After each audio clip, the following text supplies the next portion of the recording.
All right, Alexander, let's talk about an interesting story, which is the fact that Russia shot down a satellite. Those are the headlines, at least. A Russian missile shoots down a satellite.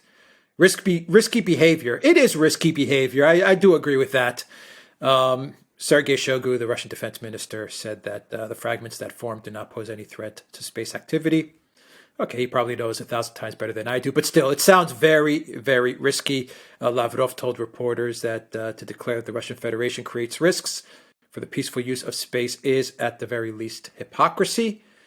Stoltenberg on Tuesday described the missile test as reckless and concerning act. It demonstrates that Russia is now developing a new weapon system that can shoot down satellites. That is also true. I mean, that was the point of all of it, wasn't it? That's why you create this, to show that you can shoot down satellites. What do you make of all of this? My own personal opinion, very quickly, is that, okay, Russia is showing that they now have technology to shoot down satellites. Here we are, world. Look what we can do. On the flip side, I do have to agree that it is, I mean, once again, Shoigu, I'm sure Lavrov know 1,000 times better than I do, but it just sounds like it could create risks in space or debris forming or hitting other objects. I don't know. It just does sound a little cavalier when I first heard about this story.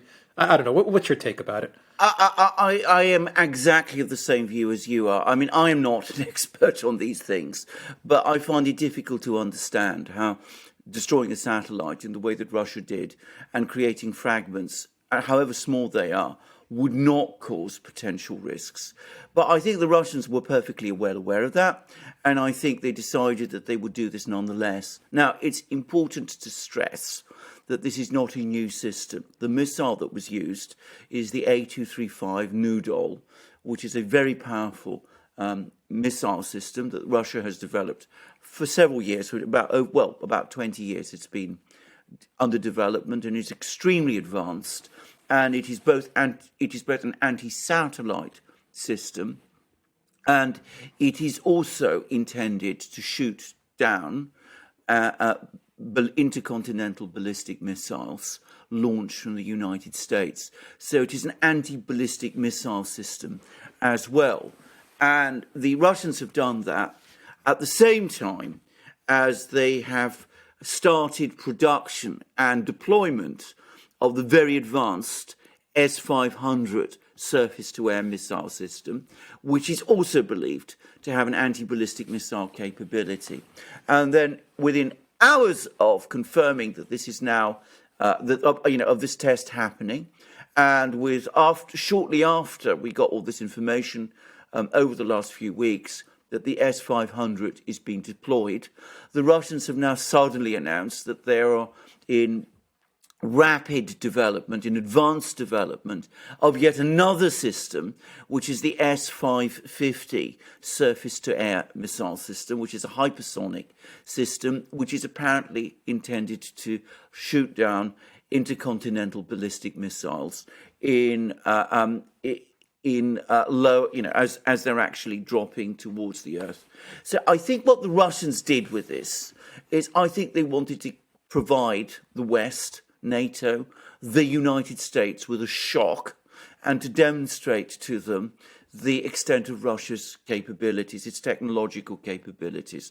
They show that they can actually destroy objects in space. They can actually destroy ballistic missiles, as they're moving across towards Earth. They can actually their systems really work, and they've done that in the context of developing of advanced developments of other systems as well. And all of this has come alongside a renewed push from the Russians, backed by the Chinese, for a treaty on banning or restricting the use of space for military purposes. And this has been something the Russians have been pushing for a long time, and which the United States and its allies have, for various reasons, been resisting.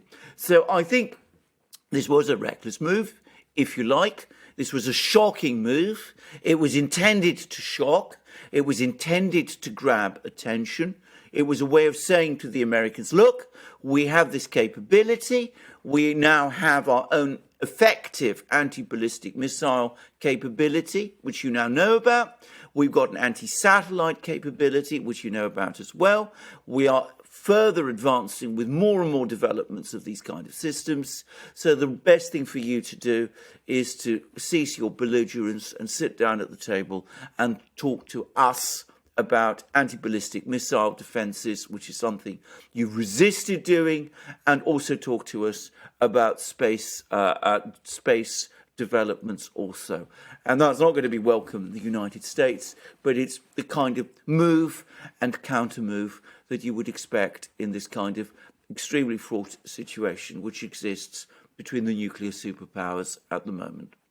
Yeah, I mean, Russia understands that by doing this now, the U.S. is going to come up with similar systems, and they're going to run a similar test. That's inevitable now. China's going to do the same.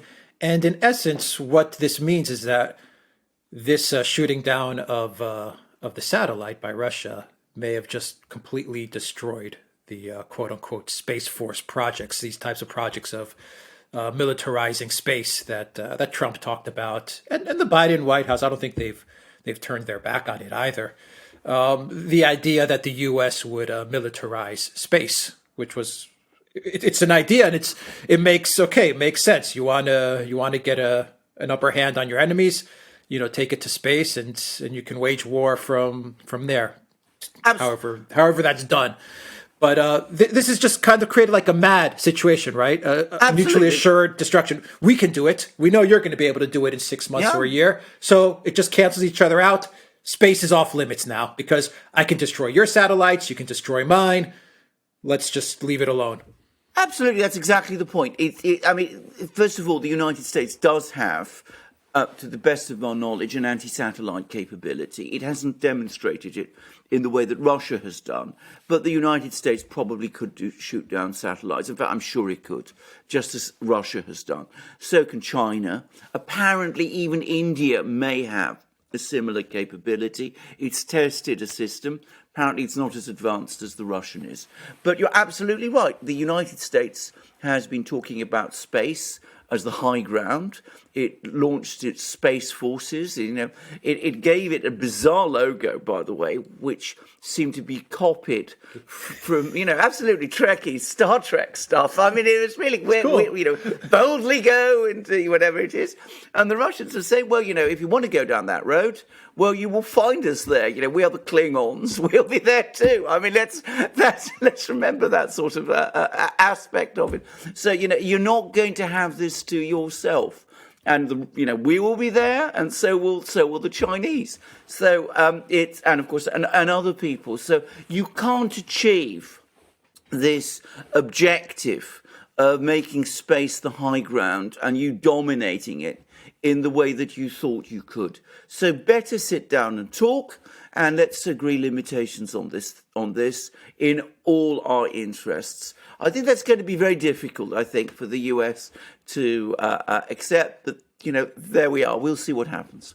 Yeah, I agree. At the end of the day, it's like we're saying in this video, we can take out your satellites, you can take ours, so let's just, leave this pitch. There's no reason to compete here because we can destroy each other.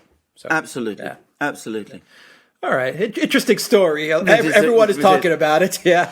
I know. I mean, I have to say, as I said, the logo for the Space Force, as I said, it really is. It's directly copied from Starfleet Command and all that. So no wonder. Yeah. I mean, it does make one wonder, actually, whether a fact follows fiction or fiction follows fact, or what exactly is going on. But I suppose we are in a postmodern world in the United States increasingly now. So maybe we shouldn't be surprised at these things. All right. We'll leave it there. The Duran.locals.com. You will find us there. Take care.